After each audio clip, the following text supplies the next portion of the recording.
Bonjour et bienvenue sur Médien TV. Nous nous intéressons ce matin à la sécurité et à la protection des données sur Internet, et ce, à l'occasion de la Journée mondiale pour un Internet plus sûr. Comment protéger notre vie privée sur la toile? Quelle parade face à la cybersécurité, mais aussi face à l'évolution des TIC au Maroc et sur le continent? Nous en parlerons. Donc, autant de points que nous allons évoquer avec notre invité du jour. Il s'agit de Mehdi Alaoui.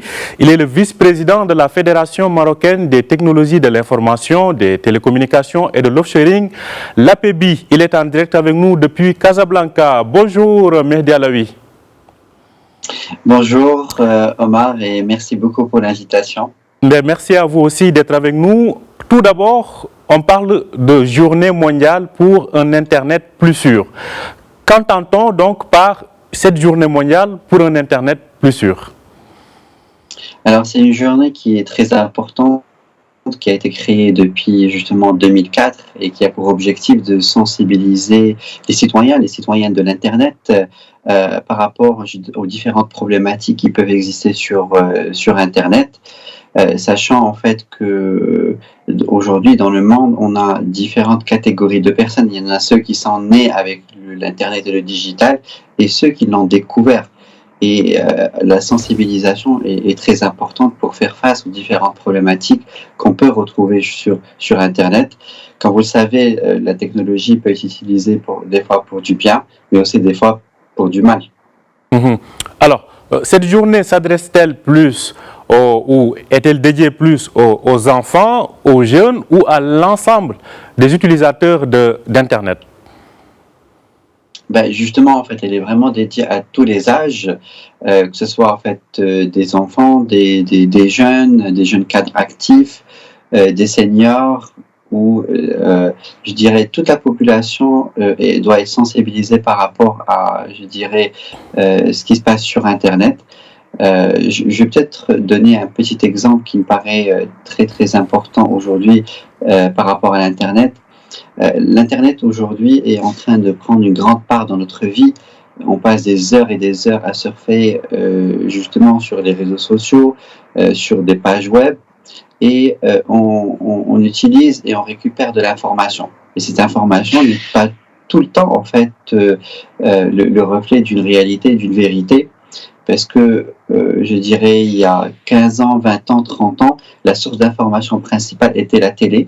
Et la télé a une rédaction avec des journalistes qui sont sérieux, qui font un travail de vérification sur le terrain avant de publier l'information. Par contre, sur Internet, tout le monde peut devenir journaliste, tout le monde peut publier de l'information. C'est pour cela que voilà, il faut vraiment faire attention à la source de cette information et à sa fiabilité avant d'en prendre, je dirais, prendre cette information au sérieux. Alors, la protection des données, mais aussi de la vie privée sur Internet, est devenue aujourd'hui un enjeu mondial. Je dirais même un stress presque quasi quotidien pour chacun des utilisateurs du net. Vous, en tant que professionnel du domaine, comment voyez-vous cette évolution? Qu'est-ce qu'il faudrait aujourd'hui pour arriver à une sécurisation de la vie privée des gens sur le net? Alors en fait, il y a différentes manières de sécuriser la vie privée des gens sur Internet. D'abord, en fait, on voit la création d'institutions qui se chargent au niveau de l'État et du public qui se chargent de ces éléments. Alors au Maroc, on a une institution qui s'appelle la CNDP et qui a pour objectif justement de donner des autorisations aux différents créateurs de sites Internet qui manipulent les données sensibles. Ces autorisations donc sont données à travers une étude qui peut durer de quelques semaines à quelques mois et qui permet de s'assurer qu'un certain ensemble de règles sont respectées en matière de stockage, d'utilisation des données privées des différentes personnes. En Europe, on appelle ça le système GDPR. C'est un système qui a été mis en place et qui permet justement de manipuler avec beaucoup, je dirais, de précaution ces données. Donc d'un côté, il y a, je dirais, ce type de protection, donc via ces institutions publiques, mais aussi d'autres moyens de le faire à travers, je dirais, un certain nombre d'actions, notamment en fait l'installation, je dirais, de systèmes antivirus qui permettent aussi aujourd'hui, ces antivirus ont beaucoup évolué, c'est pas forcément nous protéger d'un virus, mais aussi nous protéger par rapport quand on va surfer sur un site internet qui a une réputation et que ce logiciel antivirus est en mesure de qualifier la qualité de l'information qui est délivrée par le site internet. Donc il y a aussi des outils qui existent pour les parents qui permettent aussi donc ce qu'on appelle le contrôle parental et qui permettent aux parents de débloquer les sites internet fiables sur lesquels les enfants peuvent surfer. Donc voilà, on peut protéger de différentes manières. Tout dépend de quelle cible on parle. Mais qu'en est-il de l'aspect réglementaire, notamment ici au Maroc? Justement, c'est ce que je disais tout au début. On a le CNDP, effectivement. Exactement, qui fait aujourd'hui un travail justement formidable. Donc c'est une institution partenaire justement de l'APEBI. Donc l'APEBI, c'est la Fédération des technologies et de l'offshoring, et qui permet en fait justement donc de faire tout un process qui permet de vérifier la fiabilité d'un site internet avant de lui allouer un certificat qu'on retrouve justement via un numéro tout en bas du site internet au Maroc, qui lui donne cette autorisation justement d'exercer et d'utiliser les données des personnes. Aujourd'hui, c'est notamment utilisé pour les sites dans le domaine de la santé et surtout les sites qui utilisent des données sensibles tels que les relevés bancaires, tels que les numéros d'identité ou tout autre document, on va dire, sensible qui peut être, je dirais, mal utilisé par des gens mal intentionnés. Mais est-ce que là, il y a l'institution, c'est-à-dire le CNDP et peut-être d'autres acteurs, mais sur le plan juridique proprement dit, en termes de loi, en termes de cadre réglementaire, pensez-vous que les citoyens sont suffisamment protégés sur le net? En fait, à mon sens, c'est au-delà du côté de la loi, c'est une question de sensibilisation. Parce que je vous donne un exemple très très simple. Aujourd'hui, on vit dans l'ère des fake news. Comme je disais au démarrage, il y a deux générations. La génération qui est née avec le digital et qui s'est habituée, je dirais, à faire attention à ce qui se passe sur Internet. Mais il y a aussi une génération qui n'est pas née avec le digital, qui est née plutôt avec la télé. Et aujourd'hui, de manière spontanée, elle croit tout ce qui se passe sur Internet. Et ça, c'est extrêmement dangereux.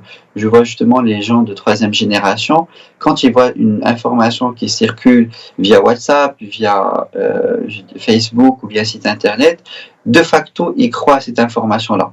Et ça, c'est extrêmement dangereux parce qu'aujourd'hui, il y a des groupes qui transmettent des informations qui sont fausses, que ce soit sur WhatsApp ou sur les réseaux sociaux, et qui complètement en fait déboussolent les utilisateurs de troisième âge. Donc la meilleure façon en fait, je dirais, de faire attention au-delà de la loi arrive vraiment en dernier pour protéger les citoyens. Mais avant, c'est une question de sensibilisation et je pense que ça devrait venir à travers les médias classiques pour pouvoir dire que faites attention, chaque information qui circule sur Internet ne veut pas dire forcément qu'elle est vraie. Donc il faut vérifier la source, vérifier la qualité du site Internet à travers les autorisations qui existent, vérifier est-ce que aussi les sites Internet disposent d'un petit cadenas tout en haut pour voir est-ce que l'information je dirais, circule en toute sécurité. Donc il y a un certain nombre de choses qu'il faudrait qu'on arrive à passer, je dirais, aux différentes personnes qui utilisent Internet pour avoir des réflexes de base pour éviter de se faire avoir justement sur Internet.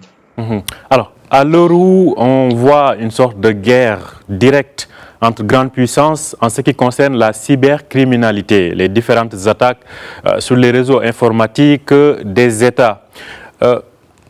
Dans ce contexte, selon vous, quelle peut être la parade face à cette cybercriminalité qui est devenue de plus en plus féroce sur la toile? Exactement. Notre monde évolue.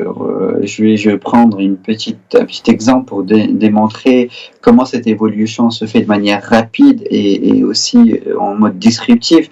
Il y a des milliers d'années, les gens faisaient des guerres avec des épées, puis il y avait des chevaux, puis on est arrivé à un stade où il y a eu justement donc des voitures, puis des avions. Et aujourd'hui, les nouvelles guerres se font directement à travers Internet. Pourquoi? Parce qu'on est dans un monde complètement connecté, nos centrales électriques sont connectées, les centrales d'eau potable sont connectées, bientôt nos réfrigérateurs sont connectés, on dispose de smartphones qui sont complètement connectés. Donc aujourd'hui, on est dans un monde où, je dirais, voilà, tout a changé. Et justement, la cybercriminalité devient en fait quelque chose d'omniprésente. Et les guerres de demain se vont passer sur Internet. Ils ne vont plus se passer, je dirais, via des armées classiques. C'est des armées en fait de hackers et de développeurs qui sont, on va dire, installés quelque part dans le monde et qui s'attaquent entre eux. D'ailleurs, en fait, l'un des jobs qui est le plus demandé dans le monde aujourd'hui, c'est des experts en cybersécurité. Donc voilà, le monde d'aujourd'hui a complètement changé. Je dirais, tout va se passer sur Internet. Et pour justement se protéger, il va falloir développer des compétences en cybersécurité et développer. Chaque pays doit développer son armée en termes de cybercriminalité pour faire face, je dirais, aux attaques. Tout ce qu'on voit dans les films de science-fiction, en fait, voilà. Ce n'est plus de la science-fiction, c'est une réalité sur le terrain. Et donc, c'est pour cela que chaque État doit développer, je dirais, ses défenses via de la cybercriminalité. Justement, vous dites que ce n'est plus de la science-fiction et que les États doivent se préparer. Mais aujourd'hui, pensez-vous réellement que les États ne soient pas dépassés par l'ampleur de la situation? Est-ce que les États ont vraiment le contrôle en termes de cybersécurité aujourd'hui? Est-ce que le pouvoir n'est pas ailleurs auprès de tiers ou auprès de gens, comme vous le dites, d'armées invisibles qui sont sur la toile et qui peut-être même dominent les États? Je pense qu'aujourd'hui, il y a une prise de conscience de la part des États par rapport à ce genre de problématique et donc ils se préparent. La question dépend vraiment en fait je dirais, de leur niveau d'acculturation par rapport à ça et aussi des compétences dont ils disposent. Parce qu'aujourd'hui, ceux qui réussissent justement à être bons, ce sont en fait souvent en fait des gens qui ont été, je dirais, formés sur le tas. Ce sont des jeunes qui sont digital natives, qui ont grandi avec l'internet, je dirais, dans le biberon, et qui sont aujourd'hui extrêmement en fait, je dirais, ingénieux pour pouvoir transpercer toutes je dirais les firewalls, les systèmes de sécurité qui existent. Donc aujourd'hui, autant qu'État ou en tant que continent, on doit développer notre souveraineté en termes de cybercriminalité et il faut qu'on développe en fait des compétences pour pouvoir faire face, je dirais, à ce nouveau monde dans lequel on vit déjà en fait. Pensez-vous que les pays africains sont aujourd'hui à niveau pour pouvoir faire face dans cette compétition-là? Comme je l'ai dit, en fait, c'est une question de compétences locales. Est-ce qu'aujourd'hui, on est les meilleurs dans le monde? Non, on n'est pas du tout les meilleurs du monde. Enfin, ceux qui sont les plus avancés dans ce domaine-là, c'est plutôt, je dirais, voilà, en Asie.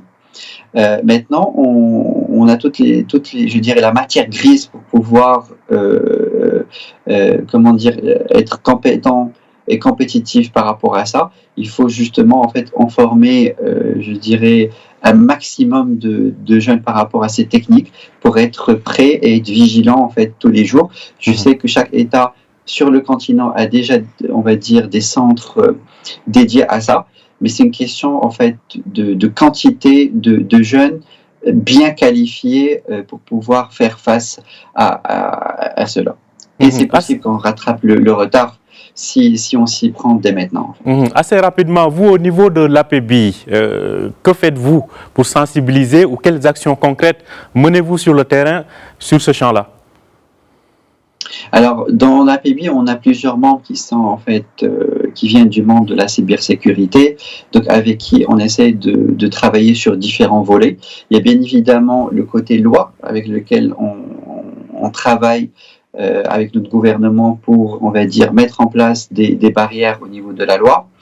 Il y a aussi, donc, je dirais, un certain nombre de contenus qui sont développés et créés. Il y a aussi la relation avec la CNDP qui nous permet, en fait, d'être l'intermédiaire entre nos membres et les acteurs du digital et la CNDP pour faciliter justement les process, je dirais, de validation des différents contenus et des sites Internet avec la CNDP.